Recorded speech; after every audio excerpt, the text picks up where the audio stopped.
The sun is rapidly setting, and that's on me because I waited too long to film this.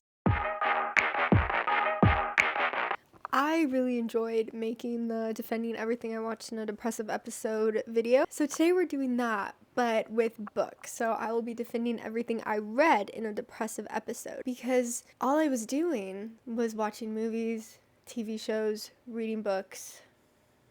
That was literally it. If you're new here, I'm going to tell you something I read in a depressive episode. We're going to go through common complaints about it because most of the things are questionable, but I'm going to defend them if I can. Let's get started. Also, I should say minor general spoilers for these books. I won't be giving specific spoilers, but I will be probably spoiling some things as I just talk about the general plot of the books. Okay, little backstory if you want it. I grew up reading. I read so much. I loved reading. I loved writing. I loved English. Like everyone else in the world, I got to high school, got to college. I did not have time to read for fun. Then 2020 got super depressed. And then in 2021, I saw Nicole Raffi talk about how she uses her Kindle to borrow ebooks from the library, and it opened up a whole new world of reading for me. And then I was reading again. It was crazy. Anyway, first book, but it's actually a series, The Selection by Kira Cass. Guys, I read these books so fast. I love these. I didn't read these as a teenager or like a middle schooler, probably like most people. No, I read these as a 22-year-old. And I loved every minute of it. Okay, what is The Selection? Our main character, America Singer, is living in this world where there's a caste system. She's in like kind of the lower castes, and also you typically want to marry into like a higher caste. But that could be incorrect. I read these years ago. Anyway, it's a monarchy, and the prince is having a competition, and the winner gets to be his wife and the new queen. So, of course, every girl is applying and is vying for the heart of Prince Maxon.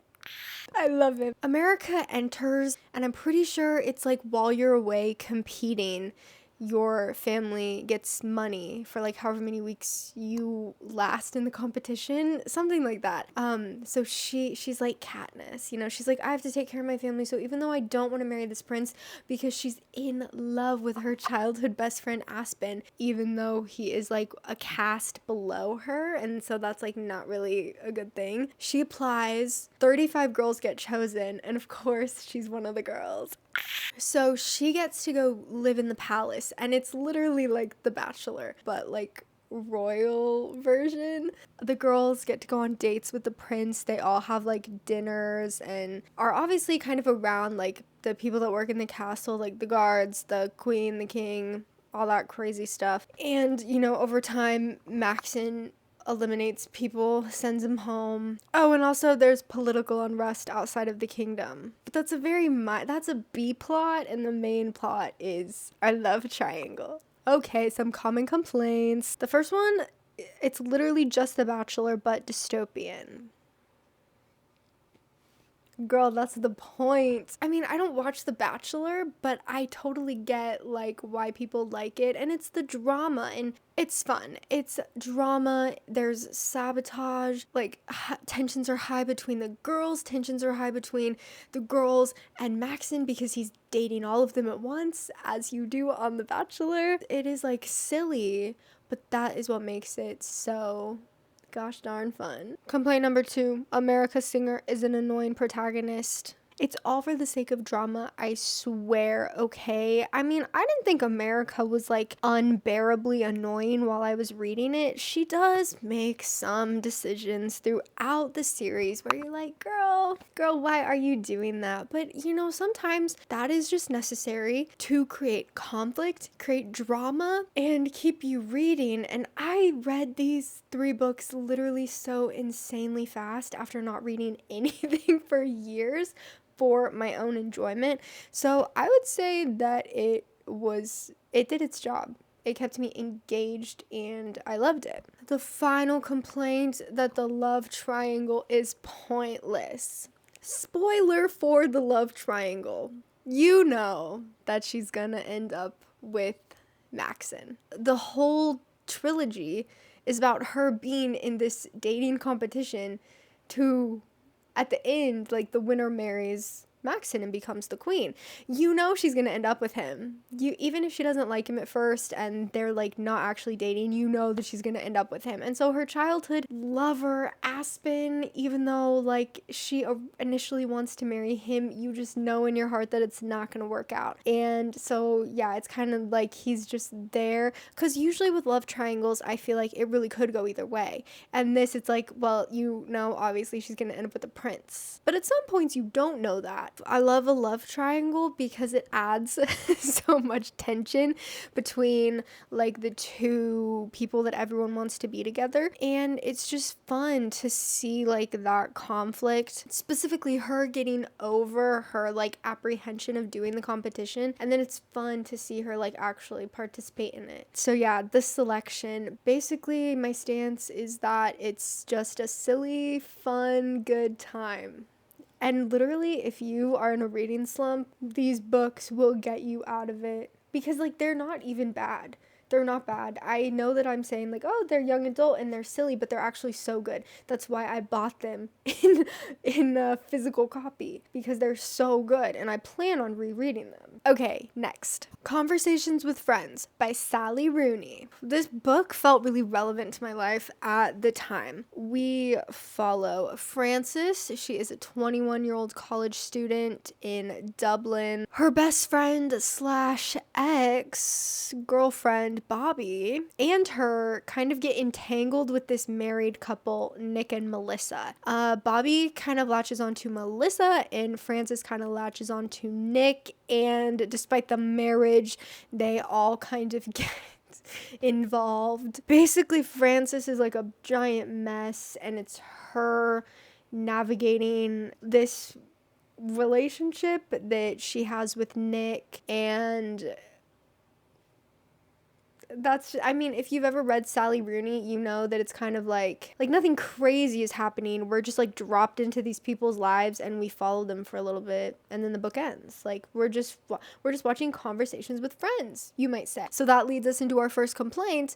Nothing happens in the book. Sally Rooney's books are, like I literally just said, we just follow people. I think that's the charm. And, you know, even though I really love like fantasy, sometimes I like to take a step back and read a little literary fiction and just follow some normal people.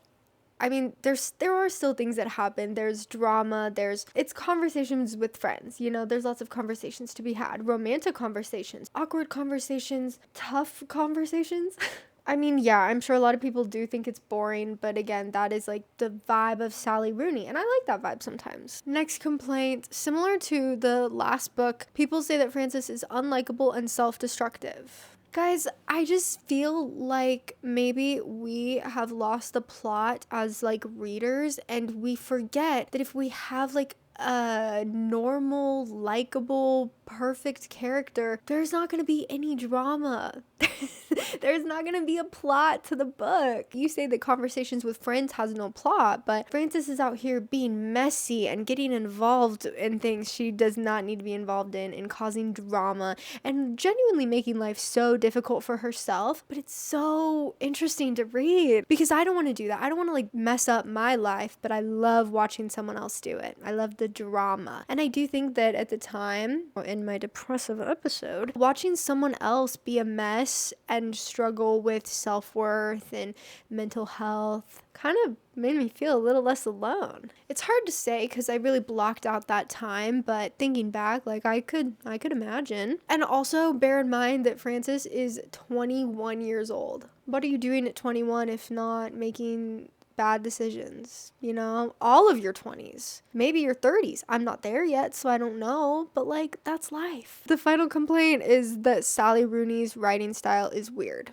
I actually forgot this, but she doesn't use quotation marks to differentiate just like the regular writing from the dialogue. But I really think that it's not that difficult to get used to. I mean, she sells so many of these books. Like, I feel like they were unreadable. Like, no one would buy them, no one would read them, and she wouldn't keep getting books published, right? I mean, it's weird at first. I will give you that. It's weird at first to not have quotation marks, but after a while, you just kind of get into the flow of the book, and it's really not that big of a deal. You can do it. If that's like the thing that's holding you back from reading Sally Rooney, like just try it. And that was Conversations with Friends by Sally Rooney. Should I tell you guys what I rated these? Oh, I probably should. I didn't have Goodreads when I read the selection, but like just know that I gave it 5 stars. Conversations with Friends, I gave 3 stars. Wow, that is a little harsh of me. I feel like I would read it again, but you know, it was like the beginning of my reading. Actually, that's not harsh. My rating scale for books, 5 stars, is like perfect. I love it so much. I will read it again. 4 stars, like, wow, that was really good, and I would probably recommend it to people. 3 stars, that was a good book, and I liked reading it. 2 stars, I didn't like it, but I see why other people like it. 1 star, absolutely hated, could barely get through it. That's my ranking system for books. Just putting that out there. So 3 stars on this, you know, it was good. I liked it. I enjoyed reading it. But it didn't like change my life. That's really fair. Next book did change my life, I guess, because I give it 5 stars. Okay, we're back. You'll just have to ignore the lighting and the shadows. I'm so sorry. The next book I read, The Midnight Library by Matt Haig. We follow Nora Seed. She tries to end her life after struggling with depression and regret, but instead she wakes up in this magical library. It is a place between life and death, and all of the books on the shelves are different versions of her life. It's kind of giving everything everywhere all at once, okay? You know, she picks out a book and then she actually gets to enter into that life and see what it would have been like. For example, there are some lives where she's a scientist, a rock star, an Olympian, and so she goes on this journey to be like, okay, well, what did I do wrong in this life where I want to die? And like, let me take a look at these other lives to see what could have been. That is the summary without spoiling anything. Yep, okay. Common complaints. I actually saw this recently that someone said that this book was like so on the nose and preachy about like its message, to which I say, what is wrong with, like, that's obviously the point that the author was trying to get across. Like, don't kill yourself, life is worth living. Personally, I really needed to hear that at the time of reading, which is the whole reason why I even read the book. You know, I think in the middle of my little episode that was actually not little, I really wanted something to literally like slap me in the face with the point and be like, girl, life is worth living. You're not gonna get me with that complaint. But also, it's like every book has a message, and I don't think that's fair to this book. I think they probably just said that because this book is popular and people love to hate on popular things, but like I don't think it takes away from like how good the book is. I still liked reading it. I gave it 5 stars. It changed my life. And then the other complaint I saw was that it's basically a self-help book, just like disguised as fiction. You're never going to catch me reading a self-help book, no matter how much I might need to. And I actually just saw a TikTok about this, someone saying that like fiction is what you should be reading as opposed to like non-fiction self-help books, because self-help books can give you like step-by-step, this is what you should do if you want to do this, and this is what you need to do to be happy, and this is what you need to do to make money, and like whatever your self-help book is about. But actually, like, that is the point of fiction, because when you're reading fiction, you are stepping into the lives of these characters to go on a journey with them, and whatever they learn, you're supposed to learn it too. You know? Or like whatever they don't learn, you're supposed to be sitting back and be like, man, if only this character would realize this, because like you've realized the point before the character did, you know? So it's like, yeah, maybe I could have picked up a self-help book and been like, how to not be depressed, how to not want to die. While that sounds horrible, instead I picked up The Midnight Library, which did not sound horrible, and instead I went on this journey with Nora, who was a character that I could really relate to at the time, and she was struggling with the same things that I was struggling with. And then as I went on this journey with her and I empathized with her situation and her journey, it really had an impact on me as well as it did on her. And then I came away learning something new. Whatever video I saw, they definitely like made their point better than I made my point, but that's kind of like the gist. Like you can learn things from fiction too, and you should be learning things from fiction. Specifically empathy. Maybe that's why there's a lack of empathy in the world. I mean, some people are, but like majority of people aren't reading fiction because fiction is silly and fiction is just for like the girls, like fantasy, romance, lit fic, just for the silly little girls. No, that's not true. Anyway, that was The Midnight Library. If you haven't read it yet, I would really suggest that you read it, whether or not you are in a bad mental state. It's just like it's just one of those good books that like sometimes you need a reminder of the good things in life. The fourth book, things kind of get a little crazy. Actually, I need to see what I rated this. Because if I rated this higher than like a 3, I'm gonna be so embarrassed for myself. I gave it 4 stars. Anyway, the book is, of course, Ugly Love by Colleen Hoover, and I actually can't believe that I gave it 4 stars. Girl, what were you thinking? People have always been talking about Colleen Hoover and like the interesting things she puts in her books, but that was kind of after I read these books. Like at the time of reading her books, you know, this is the beginning of my reading journey, and people were just like, oh my gosh, if you're in a reading slump or you don't know what to read, you gotta read Colleen Hoover. Like her books are so easy to read. And I said, easy to read? Perfect. So, yes, I read Ugly Love by Colleen Hoover. This was the first Colleen Hoover book that I read. I gave it 4 stars. These are just things that you have to bear in mind, okay? Okay, so what is this book about? We follow Tate, not McCrae, Collins, a nursing student. She moves in with her brother, and then she gets into kind of like a no commitment situationship with her brother's best friend, Miles. He is a pilot. He's very closed off. He wants no strings attached relationship, no feelings. And of course, Tate is not okay with that, but she gets into the relationship with him anyway. And so the whole book is like the conflict of her trying to like open him up and be like, why are you so closed off and why won't you just date me? Like, be so for real. That's really all I can say without spoiling it. People have very strong opinions about Colleen Hoover books, and you maybe already know what happens, but I'm not going to tell you because you might still read it, and like to each their own. Okay, common complaints. Complaint number 1. Miles is a walking red flag.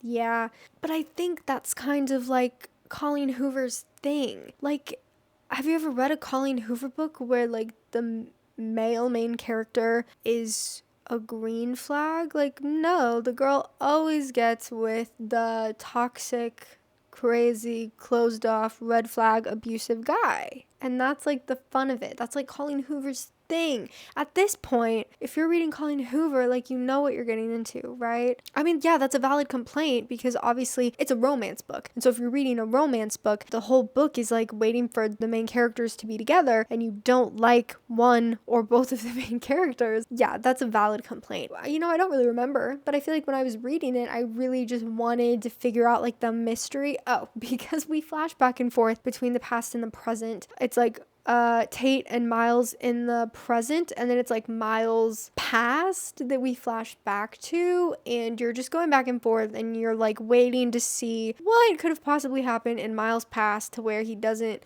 want to be in a relationship. Like, how did he get his heart broken? I feel like I was just involved. I just wanted to read for the mystery, you know, I just wanted to get to the end to get the answers. The second complaint is that the writing is really cringy, and I also forgot about this, but I'm pretty sure when we flash back to Miles in his past, it is in his point of view, but we're not like in his narrative. It's like poetry.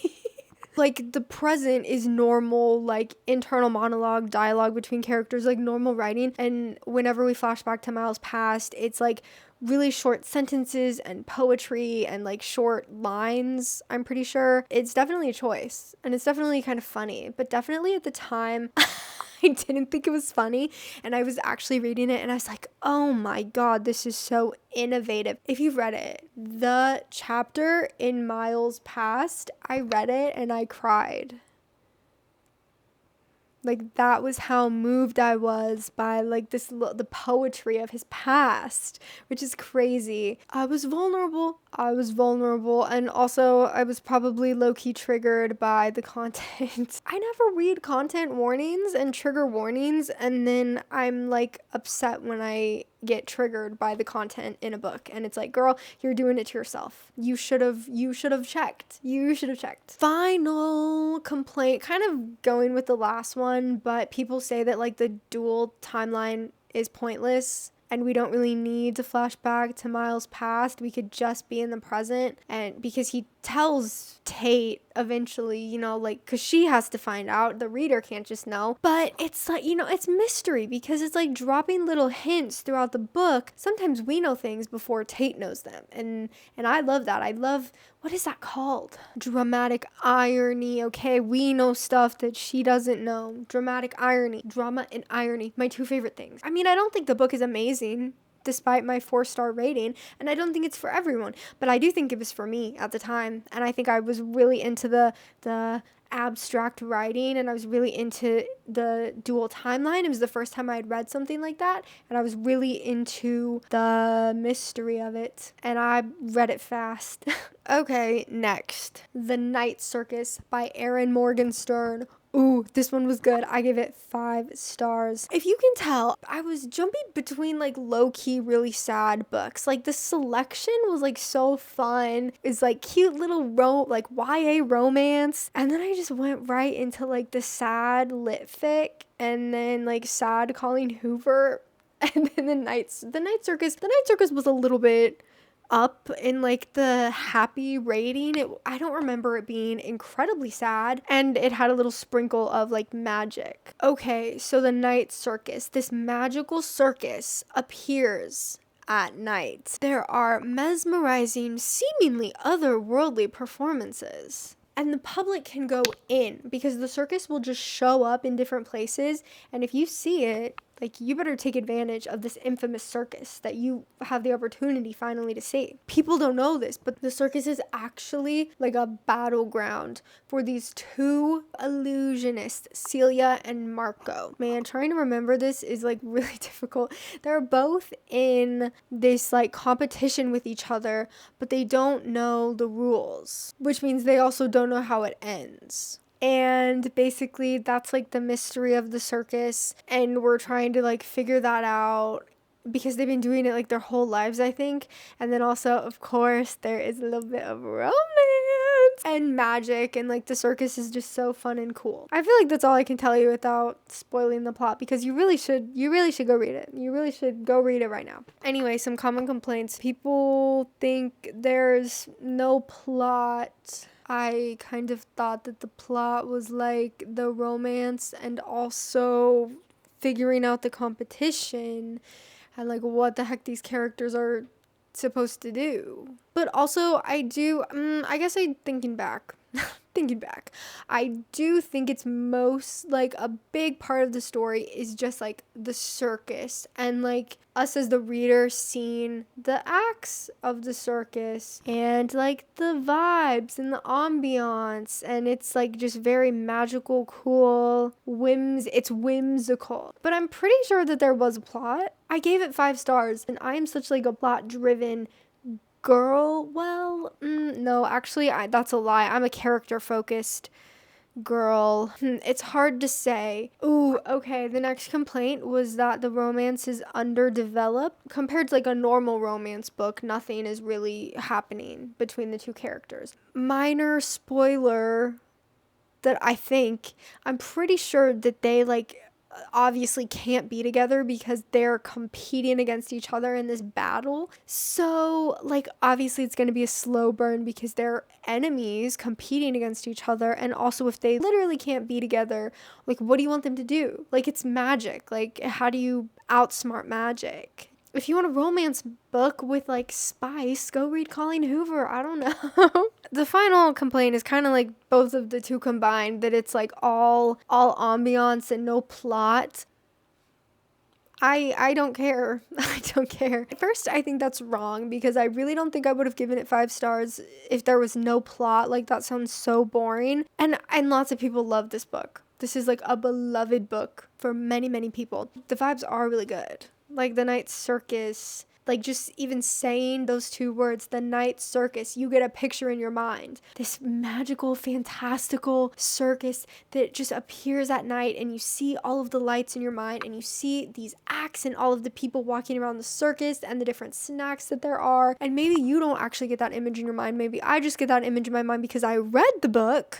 But like it's still in there. I don't remember hardly anything about this book, but that image is still in there. The imagery is still in there. If you recall from my defending TV shows video, I am all about escapism. Whenever I'm going through it, I want to forget about real life, which is why I tend to lean towards animation for movies and TV shows and fantasy for books. Because, you know, if I want to hurt myself, I'll read lit fic, I'll read Sally Rooney, and I'll just like get put in someone else's life for a little bit, but it's still like real life. But if I really am going through it and I really need to escape, I read fantasy, because then I can be in a totally different world. And that's what I needed with this book, and looks like that's what it accomplished. So that's why I gave it 5 stars. The Night Circus. I don't know if I'm really selling these books to you, but I really think that you should read The Night Circus and The Midnight Library. Ignore the hate, trust me.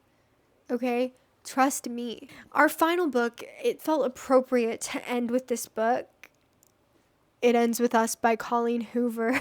Yeah, dude. I read those 2 books, and then I read Verity, and then I haven't read any Colleen Hoover since. And this was, when was 2021? Whatever. I read these books like 3 years ago, okay? Lily Bloom is a florist. She opens a flower shop, and she falls in love with this guy named Ryle. And I don't even think this is going to be a spoiler, because the movie is out. And like, even if you never saw the movie or read the book, you definitely saw the drama about it. Spoiler for It Ends With Us. The relationship between Lily and Ryle is abusive, and so It Ends With Us is like the cycle of abuse ends with us, because Lily's mother was also in an abusive relationship with Lily's father. And so then, you know, she found herself in an abusive relationship, and she's like, nope, I'm not gonna let that happen to, like, I'm not gonna let my kids see me in an abusive relationship, and then like the cycle will continue. She said, it's ending with us. It's ending with me. That's the book. And also it's like low-key a love triangle, because this guy from her past named Atlas, who was not abusive, so obviously like you're rooting for her to end up with him, I would hope, comes back into her life around this same time. And so Lily's really dealing with a lot. Some common complaints. You know, I don't really know how much I can defend this book. I gave this one 3 stars. Putting this out there. I can't believe I rated this the same as Conversations with Friends, for different reasons. If you were going to read one of them, I would say read Conversations with Friends. Don't read It Ends With Us. But it depends on who you are and what you like. Anyway, okay, the complaints. People saying that it's not this amazing feminist book that it's like marketed as. I don't know if you could call any Colleen Hoover book a masterpiece besides Verity. Verity is like so high above all of Colleen Hoover's books. Like, it's crazy that she wrote that compared to everything else that she wrote. Like, if we're being so honest. I'm trying to put myself in the mind of the book and not the mind of the movie. Yeah, I wouldn't say it's a masterpiece. I mean, I would say there is like merit to a book where a woman, spoiler alert, leaves an abusive relationship, because I feel like that can be really inspiring for other women. Like, I'm sure I'm not sure. I can imagine that some women read this book and they were like, whoa, am I in an abusive relationship?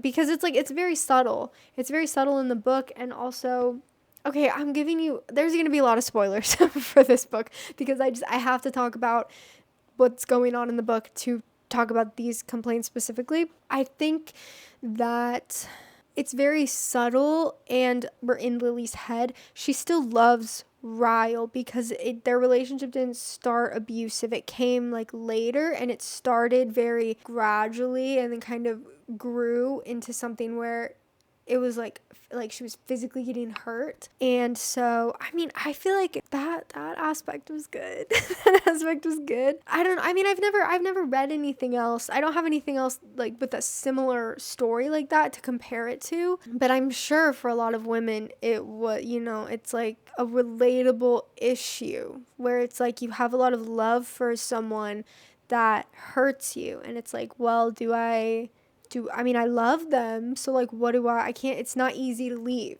So masterpiece, I don't know, but I do think that it is like helpful to have stories like that out into the world and that representation. I don't know.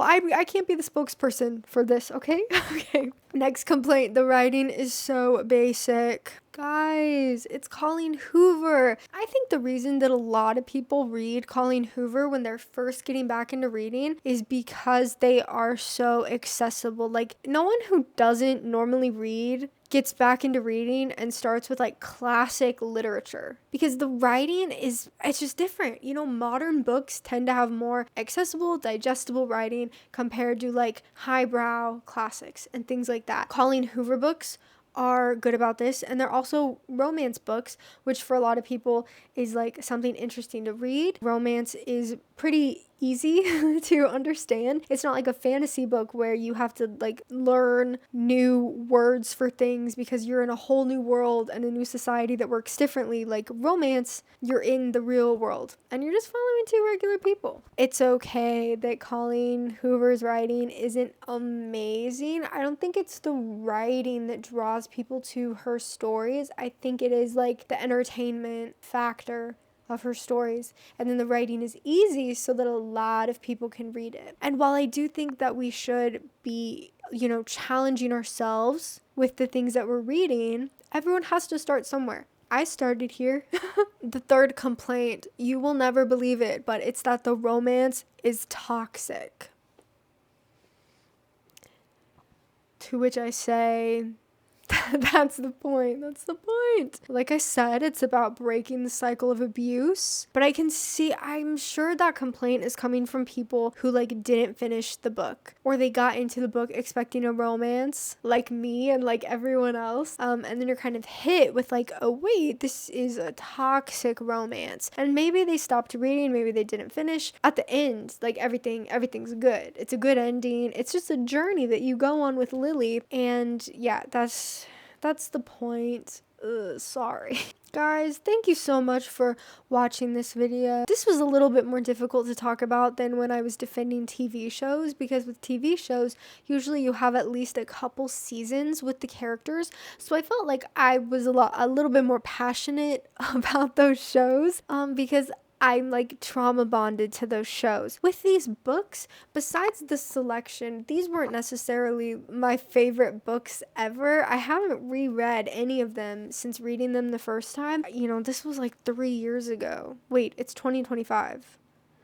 This was like 4 years ago. So I've read a lot of books since then that I've liked a lot more and would actually recommend. These weren't them. However, just like with anything from those couple years in my life, I do have a special place in my heart for them, because basically everything I was doing at that time in my life was literally just to keep myself alive. I was like a plant. I was like food, water, sunlight, and a will to live. That's really all that I need. And I was getting that will to live from books and TV shows and movies. So personally, I really like making these videos. I'm like chronically nostalgic, so I love thinking back on this time in my life, even though it was horrible. I love to look back with rose-colored glasses and only remember the good things. I have lots more TV shows and movies and books that I could do if you guys like watching these videos. So let me know down below, and also give this video a thumbs up if you liked it. I'm trying to be better about saying that, because when I'm watching people's videos, it works on me. Anyway, thanks for watching, guys. I will see you next week.